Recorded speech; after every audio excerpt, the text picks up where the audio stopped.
We live in a world of other worlds. Countless stories, characters, mythologies, even whole multiverses exist on our own little planet. Traditionally, in the modern age, you're introduced to these worlds through either word of mouth and a quick recap of what their story is about, or you pick up the book or watch the movie yourself. You might also find yourself taking a deep dive down into an IP's wiki page, but there was a time in our collective pop culture where another avenue to these worlds existed, one before the internet, one before the massive movie franchises, and before social media religions dedicated to them. A time when these franchises were really coming into their own, and access to them existed only within their source materials, or the occasional magazine article. The 1990s. The 90s are receiving a lot of attention these days, probably because many of us who were kids then are starting to take the reins of cultural control now. Ha ha ha. So what is this alternative avenue that the 1990s gave us into fictional worlds that we often avoid taking today? Well, the answer may surprise you. It's trading cards. And we're not just talking about trading cards that can be used in a game of some kind. We're talking about cards you'd collect and trade with your friends that had some kick-ass, amazing original artwork, a short introduction to the characters featured in the back, an analysis of their skills or abilities, and an extra fun fact about them to hook you in. And there's one property that dominated the 90s trading card culture as an introduction to a world and cast of characters far more than the comics they were based on: the X-Men. Marvel's wildly popular comic about people born with genetic superpowers and abilities, known of course as mutants. If you're not familiar with the X-Men, there are thousands of sources you can go to in order to find more information on their long history, both on and off the pages of their mammoth comic book story, so we won't go into detail here about that. But we will take a moment here to give writer Jonathan Hickman all the props in the world for moving the comic forward in a way it never has before, with the introduction of the Krakoan Age, which brings the mutants to new heights with vastly different stories. If you haven't read any Krakoan Age stories yet, you definitely should. But there will always be some nostalgia for their 90s glory days. For many in the 1990s, their introduction to the X-Men wasn't through the comics. The first way into X-Men fandom was, of course, through the amazing Saturday morning animated series on Fox. You know the one, with that iconic theme that excites you in a way that few things do, letting you know you're going to be in for something special, baby. We'd play that music here, but you know how copyright issues can be with music on YouTube. But we already know you're playing this millennial national anthem in your head at this very moment, aren't ya? The recent continuation, X-Men 97, streaming on Disney+, is crushing it right now. Absolutely crushing it. So while we could easily talk about that series or the comics then or now, what we're instead going to focus on in this video is the second way many kids in the 90s were introduced to the X-Men. That's right, the trading cards. In 1992, Marvel Entertainment commissioned Jim Lee, the young superstar penciler behind X-Men #1, the 1991 version, the best-selling single-issue comic book of all time, still to this very day, to create all of the art for a new set of 105 trading cards. A set that would go on to become one of the most celebrated in Marvel history, and the gold standard for non-sports trading card artwork and design. Outside of Magic: The Gathering, of course. Lee was the first artist to create all of the original artwork for a Marvel card set. His dynamic character portraits, battle scenes, team shots, and innovative 9-card Danger Room puzzle cards helped fuel both the 90s boom of comic book trading cards and also the general public's mania for all things X-Men. So what made the 1992 X-Men cards so beloved anyway?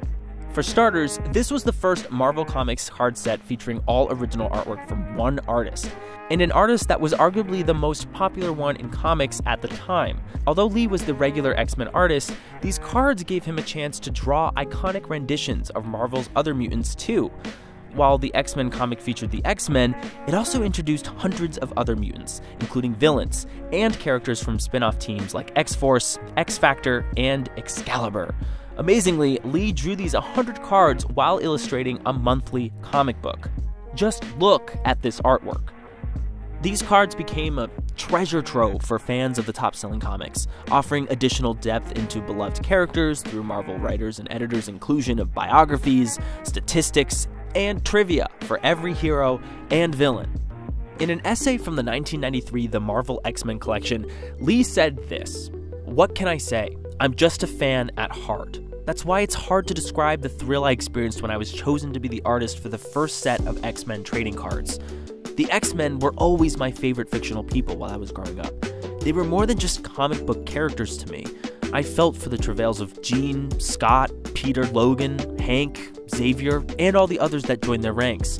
And when I began working at Marvel, I knew my experience there would not be complete without an opportunity to draw my childhood friends. Well, that day arrived, and what followed, my run on the Uncanny X-Men with Chris Claremont, was more fun than anything I'd ever imagined. That still wasn't the end, though. In 1991, Chris and I were given the opportunity to redefine the X-Men for a new generation. In July of that year, X-Men #1 sold 8 million copies and became Marvel's highest-selling title ever. At the same time, Bob Budiansky called and asked if I'd be interested in drawing every card in the Skybox X-Men set. I was flattered by the offer, though reluctant to accept because I had to keep a monthly schedule of my own.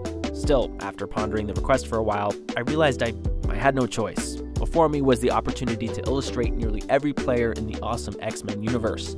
Not only would I be able to draw all of my own characters, but I could also draw Wilche Portacio's X-Men, Rob Liefeld's X-Force, and Mark Silvestri's Wolverine casts. But the work, I thought. The set was 105 cards long, and my present workload was harrowing enough.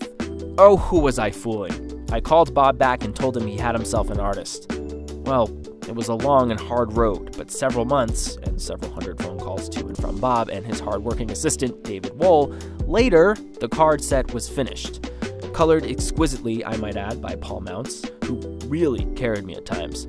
Although, to be honest, I rued the day I ever said yes to this project many times during the endeavor. In retrospect, I'm glad I did it. But it was more than just the art that made these cards so popular with kids. In the 1990s, there was no Wikipedia, so if you didn't get information about your favorite mutants from the show or comics, then you needed somewhere else to turn. But where? Well, Marvel knew kids would be hungry for more, so they did what any smart corporate IP daddy would do. They let their kids eat. And eat they did. On the back of each card, fans could gain further insight into their favorite characters, as Marvel writers and editors included bios, stats, and trivia for each hero and villain. These cards were a key piece of making the X-Men franchise so popular because fans also learned the backstories of these characters. And this wasn't only a one-time thing. They did this for every annual new set of X-Men cards after. Just for a second, let's think about the foresight required for this. The understanding of their target audience, kids hungry for more with appetites only as big as their attention spans, quick bios, short facts, power descriptions, power rankings. Marvel introduced the first quick hit or story addiction for kids. For example, let's take a look at the very first card for Rogue. The art here showcases a look of pure joy on her face as she soars in the clouds, the wind in her hair, fully owning her power and strength. The deep colors and tones tell you this is a vibrant person to celebrate. Then you turn the card over and BAM! Infographics, layers of information, but quick and concise. You get her name, which in her case, for some reason possibly unknown, the reader isn't set in stone yet. That's mystery number 1 right there. Where do I find out more? Well, in the comics, of course. You get her height, even her weight, her team affiliation, and her first appearance. This is yet again another brilliant move. This tells you the exact comic she first shows up in, your own illustrated bibliography. And then, here comes her infographic. How does she measure up? Let's check her stats. Pretty cool. And under that, eat up, children, because there's a character bio and short description of her powers. And if that wasn't enough, you get an extra fact. This one, well, Rogue absorbed her famous strength, flight, and invulnerability from Miss Marvel, aka Carol Danvers, aka now known as Captain Marvel. These powers aren't even originally hers. Want to see that scene on the comics page? Well, go seek it out, kid. As the sets went on, the backs of the cards, much like the art, would change. Bios got shorter, and powers were highlighted by character diagrams. It's interesting to note here that these types of evolving stat and power callouts started to influence other creators and filmmakers. Let's just take a moment to revel in some of the stunning art through the annual runs. It's no surprise that these inexpensively made cards led to so much love and popularity. They were like tickets into the X-Men universe, prologues and appetizers of the greater adventures. the greater operas, and the deeper lore. Every image invited you to search endlessly for the stories behind them. What Marvel and Jim Lee started in 1992 continued with a new yearly set, up until 1996, each with a different artist and style by different publishers. But far be it from the usual for corporate IP daddy not to cash in as much as possible on this trend by creating yet another trend within it. Yeah, trends within trends. IP daddy got gimmicky. The trading card industry witnessed a peculiar phenomenon thanks to Lee and the X-Men cards, with the surge of some rather unconventional, if not gimmicky, collectibles. Amidst this eccentricity, the 1996 Fleer Ultra X-Men Chrome trading card Haunted Mansion subset emerged as a prime example, showcasing the X-Men superheroes donning peculiar Halloween costumes. Why, you might ask? Well, why not? In this series, Professor X's attire resembles a makeshift wizard costume, possibly procured from a discount Halloween store, or hastily crafted with the assistance of young mutants. Wolverine, true to his character, opts for a costume featuring an excessive display of knives, while Beast seizes the opportunity for historical reenactment, albeit with questionable judgment, which, if you read the more modern comics and know Beast well, is pretty on point. Cyclops' Elvis-inspired outfit and Storm's witchy pin-up pose add layers of absurdity to the mix.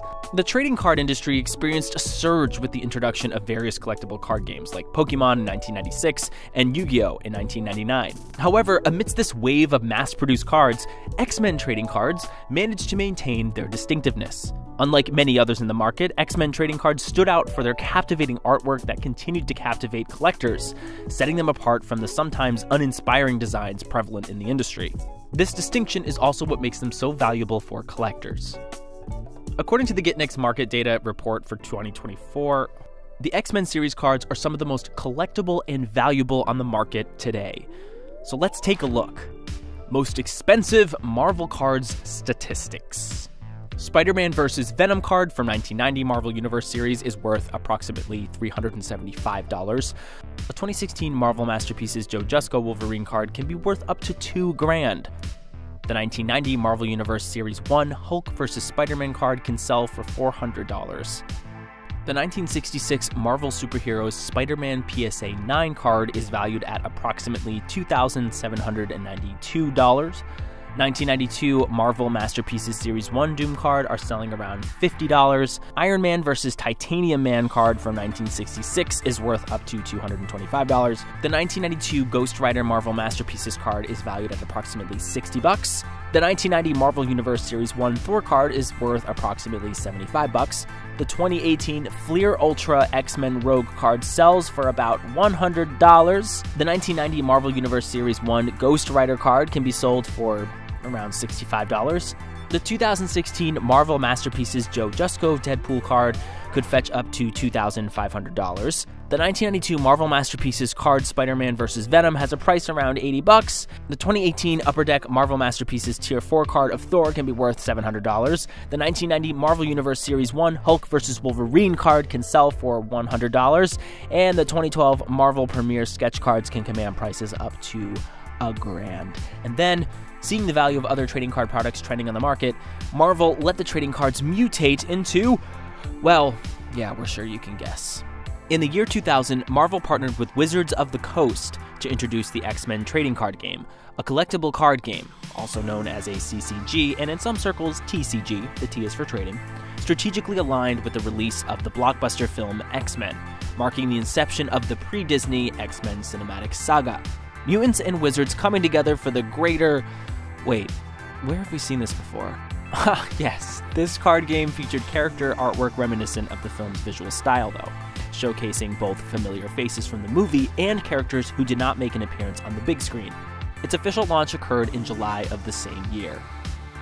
This collaborative project was a joint venture between Wizards of the Coast, Marvel Entertainment, and 20th Century Fox. Each company had specific criteria for the final product.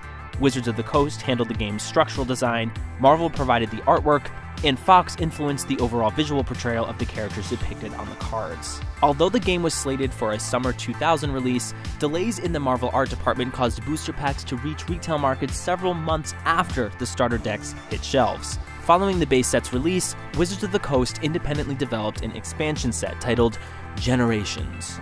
This expansion, conceptualized solely by Wizards of the Coast, featured a 100-card collection that included new X-Men characters such as Iceman, Gambit, Cable, Nightcrawler, and Emma Frost, along with adversaries like Pyro, Lady Deathstrike, Arcade, Spiral, and the Acolytes. It also introduced split color cards, providing players with additional strategic options. Despite being fully prepared with finalized text and artwork ahead of schedule, this expansion set never entered production, sadly. The game's promotional cards featured actors from the X-Men film, including Laliberte, Famke Janssen, Anna Paquin, Patrick Stewart, Hugh Jackman, and James Marsden, portrayed as their respective movie characters. For instance, the Hugh Jackman Wolverine card was distributed to cinema patrons purchasing tickets for X-Men, while the Laliberte Storm card was available at hobby and game shops. Although plans were in place to distribute the remaining promotional actor cards as prizes at sanctioned X-Men TCG events, such events never materialized. As a result, these undistributed promotional cards are highly coveted among collectible card gaming enthusiasts, regarded as some of the most challenging acquisitions in the hobby's history. That's pretty impressive. The artistic contributions of Jim Lee have left an indelible mark on the Marvel and X-Men brands, as well as the trading card industry as a whole, shaping all of their legacies. Through innovative gameplay and captivating artwork, these cards not only captured the essence of the X-Men universe, but also helped to expand its reach beyond the confines of comic books and films. Jim Lee's dynamic character portraits and visionary designs have become synonymous with the X-Men franchise, influencing generations of artists and fans alike.